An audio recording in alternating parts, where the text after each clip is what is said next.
Quelles sont vos origines? Alors, je suis né le 30 avril 1950 à la Providence, à la maternité de Vevey. Mon nom est un vieux nom savoyard venu de la région de Saint-Jean-d'Eau. Et puis, pendant les guerres de religion, ces Penverts sont venus un peu se réfugier dans la région de Lausanne, où ils ont pris l'origine de cette commune. Comment es-tu arrivé dans le monde de la poste? À 16 ans, après avoir terminé la prime sup, j'ai fait 2 ans d'école de commerce à Lausanne. Et puis après, j'ai fait l'examen d'entrée pour un apprentissage de 2 ans à ce qui se nommait à l'époque les PTT. Alors j'ai travaillé donc à Lausanne et à Vevey et obtenu le diplôme.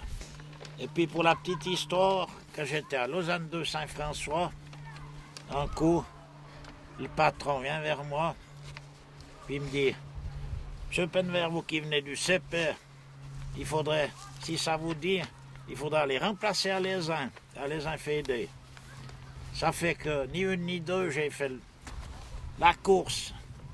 3 voltigènes, j'ai sauté dans le premier train, direction Aigle, et puis arrivé à l'ESIN, où c'est vrai que là, j'ai eu vraiment des bons souvenirs avec le patron de l'époque, Amédée Fort, c'était super. Et puis en 1976, il s'est trouvé qu'il y avait la poste du CP à repouvoir. Ah, je me suis dit, moi j'aime autant retourner dans ma vallée. Ça fait que j'avais postulé au CP, j'ai été nommé, puis c'était assez intéressant parce qu'il y avait le service des corps postaux qui était assez important à l'époque, et puis c'était le bureau du CP qui était un peu responsable. Alors moi, ça m'intéressait pas mal. Et puis en 1989, je suis monté au Diableret, j'ai été nommé là-haut. Et puis alors évidemment qu'à l'époque, il y avait vraiment un énorme trafic touristique. Le bureau était très important. Et puis je dois dire que c'était vraiment un métier très varié et puis on peut dire très intéressant. J'ai pris ma retraite assez vite, en 2008. Donc j'ai fini ma carrière de poste au Diableret, voilà. Quels étaient vos intérêts pour la politique dans la vallée? Alors pour la politique dans la vallée, alors j'ai fait partie des 2 conseils communaux. Quand j'étais au CP, conseil communal d'Ormont-Dessous, et puis j'ai eu l'honneur d'être président de ce conseil d'Ormont-Dessous en 1985. Et puis quand j'étais au Diableret, Rebelote, j'étais nouveau au conseil communal, puis là j'avais été président en 2001. Alors je crois que je suis le seul qui ait présidé les 2 conseils. Quelles étaient les évolutions de la poste pendant votre travail? Alors à la poste, c'est vrai qu'on a subi, on a vécu plutôt, dirons-nous, des changements considérables les 10-12 dernières années de ma carrière au Diableret. Il y a eu déjà un premier, la suppression du statut de fonctionnaire en 1998, pardon.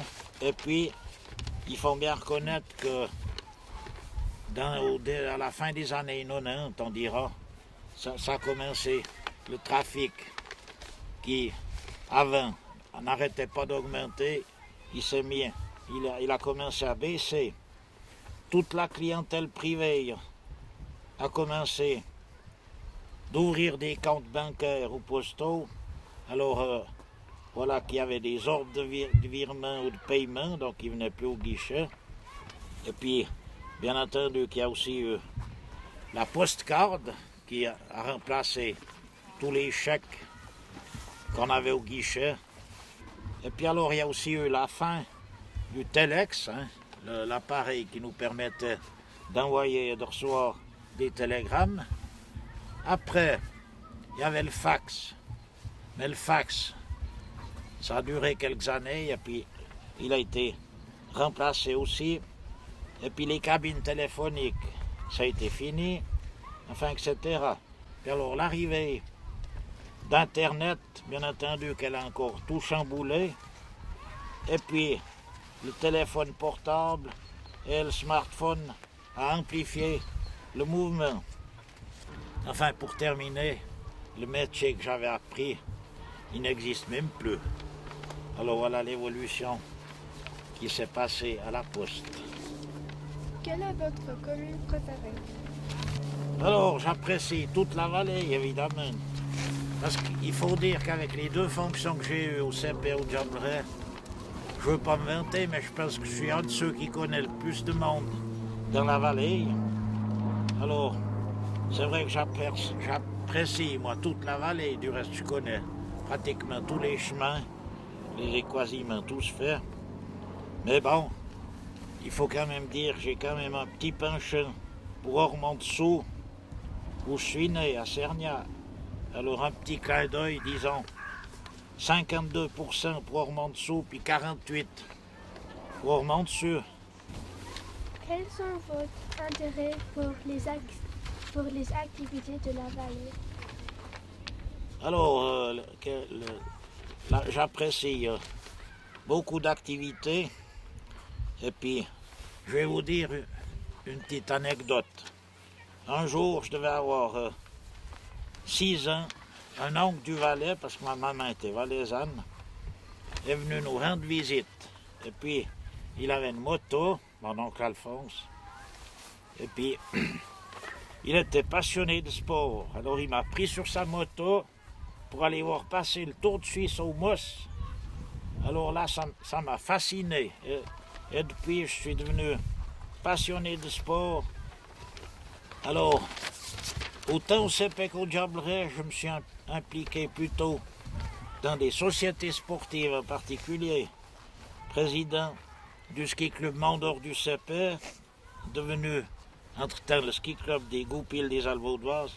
J'ai été aussi caissier du ski club des Diablerais 10 ans.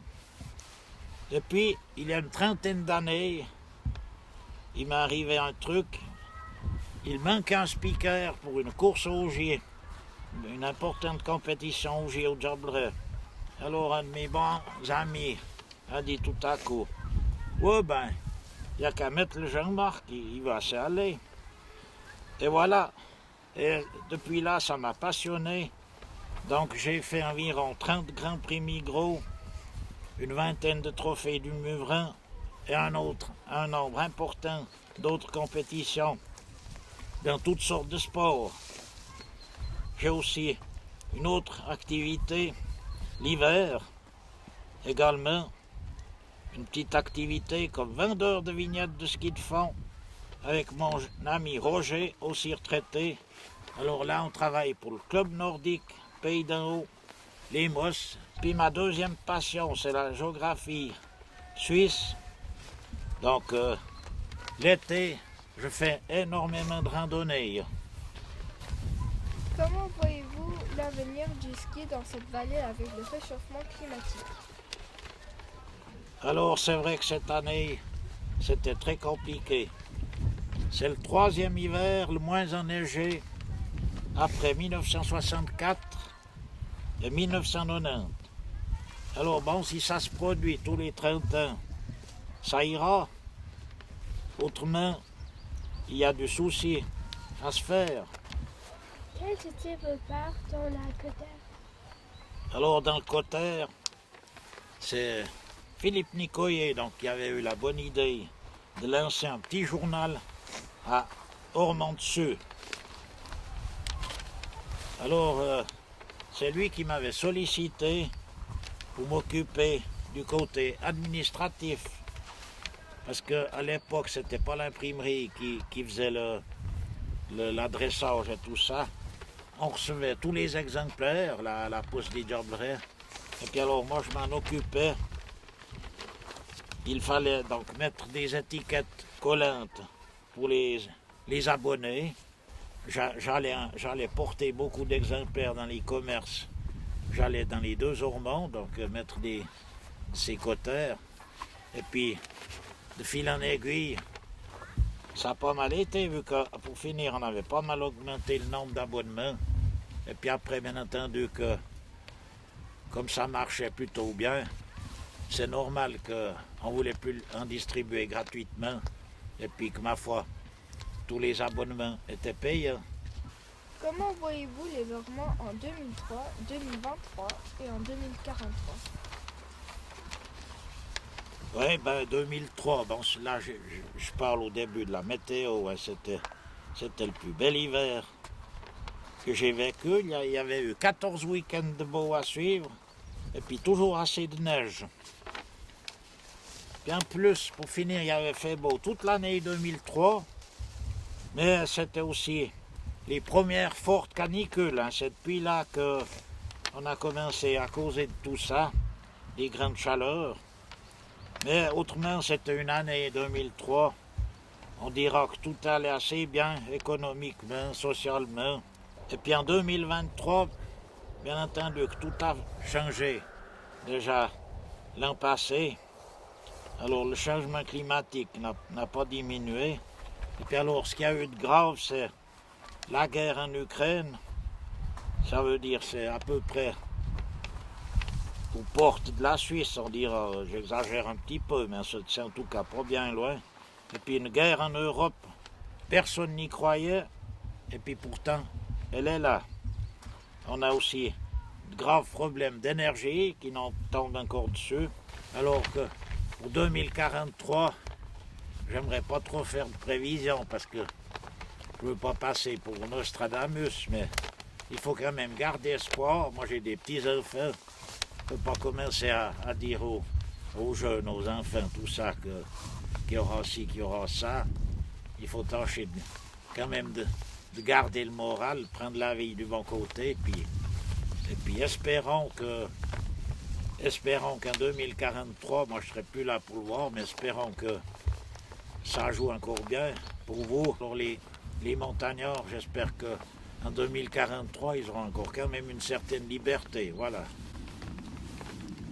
Quel est votre lieu préféré ou la spécialité des Ormonts à laquelle vous êtes très attaché? Pourquoi? Alors, mon lieu préféré, c'est Cherzola, donc c'est derrière, là-bas il y a le plateau d'Audio, et puis si on tire à gauche, on traverse la forêt, Cherzol, parce que j'ai la chance d'avoir un petit chalet de famille du côté de mon épouse.